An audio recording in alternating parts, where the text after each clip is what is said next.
There are many decisions that have to be made in the college planning process.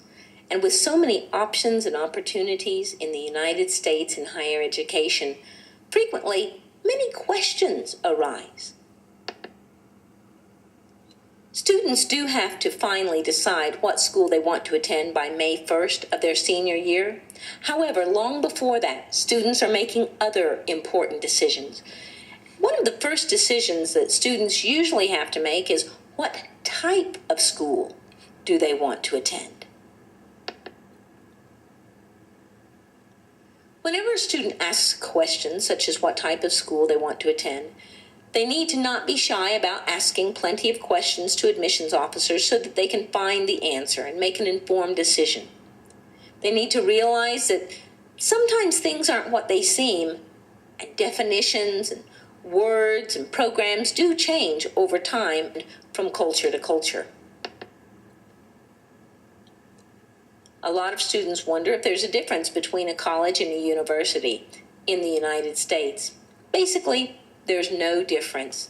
Occasionally, universities will be more likely to have postgraduate programs as well as undergraduate programs, but that's not always the case.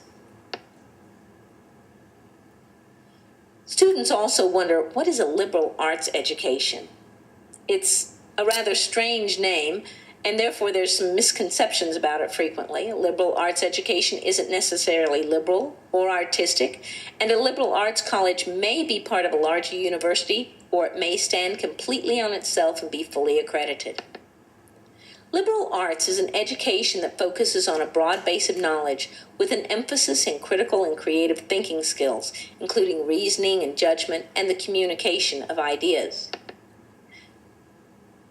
If a student enters a liberal arts college, usually in the first 2 years, he'll be required to take a very broad range of classes in subjects such as literature and humanities and science. Many times there are pre-professional programs in a liberal arts college, such as pre-law and pre-med, because of the emphasis on critical thinking. One of the goals of a liberal arts education is to systematically expose a student to a wide variety of fields so that he can experientially discover his passions and abilities. When a person enjoys what he's doing, he can better serve the world, and that's the whole point in exposing him to a variety of classes. Ultimately, of course, a student will decide to focus on one or more fields. His primary field will be called a major, and he'll take more classes in that so he gains expertise, but he can also have other fields in which he wants to serve, and those are called minors, and he can take other classes in those. Michael Roth says of a liberal arts education, because of the pace of technological and social change, it no longer makes sense to devote 4 years of higher education entirely to specific skills. Post-secondary education should help students discover what they love to do to get better at it and develop the ability to continue learning so they become agents of change, not victims of it.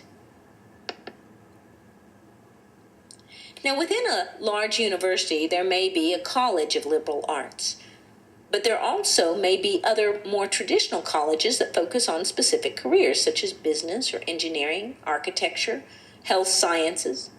And just like a college of liberal arts will have some core curriculum that they ask the students to take, a broad base, many times a university will do that too. And like I said before, a college of liberal arts can either be in a university or it can stand its own. Now, sometimes a university will ask a student as they are preparing for admission to declare a major. In other words, tell us what you want to study, so that the college can basically save a place for that student within that particular field. Colleges don't want to get overcrowded. They want to continue having quality education, and so therefore sometimes a student is even applying to the college. They will only admit a certain number of majors every year so that particular programs don't become overcrowded. However, not every college does that. There's a huge variety in the United States. Also, if students don't know what they want to study, they can enter a college as an undeclared major. And on the other hand, totally opposite, some schools actually don't allow students admission to a particular program or major until they have successfully demonstrated their competence for the first 2 years or 1 year in lower division courses. We need to remember, too, that majors can be changed when a student enters a university. In fact, more than half of the college students in the United States change their major, an average of 4 times.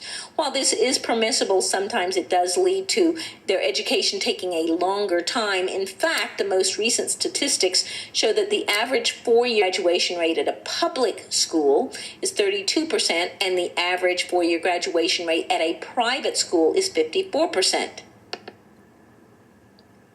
What do I mean by a public and a private school? Universities and liberal arts can both be public or private. Basically, a public school is funded partially by local or state governments, and therefore, many times in-state residents have a less expensive price tag.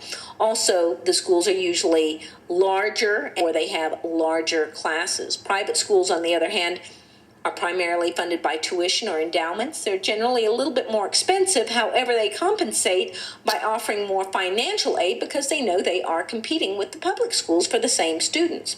And also, usually, private institutions are a little smaller.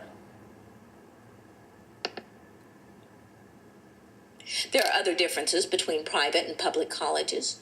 Public schools, as I mentioned, are usually larger and have more students. Sometimes they'll have more majors. They're usually less expensive. Many times they may have both undergraduate and postgraduate students, and because of that, sometimes the graduate students actually do teach some of the classes and the adjuncts. That's not as likely to happen at a private university. There are some similarities between public and private schools. Both usually culminate in a 4-year bachelor's degree. Both usually have some required classes, and some of these schools, public or private, may have 2-year programs. There's a lot of variation within these educational institutions. In addition to liberal arts, traditional universities, public and private, there are other educational options in the United States. Technical schools, those can be 2 or 4 years, and that's where students focus on math, science, or engineering. Community colleges are usually a little bit less expensive. Sometimes they offer vocational training or core classes, and many students transfer from community colleges to universities or liberal arts colleges after a couple of years because they try to save money on the less expensive classes. There are commercial schools. Usually a student can get a certification in a career field in these. Some of the names might be DeVry University or Apollo. These are for-profit colleges. They're not the standard nonprofit colleges. And then there are also specialty schools. And these schools have various programs, but many times they are focused on the arts. They may be film schools or art schools. There are also additional options. Students can go to online classes. They can attend full or part-time.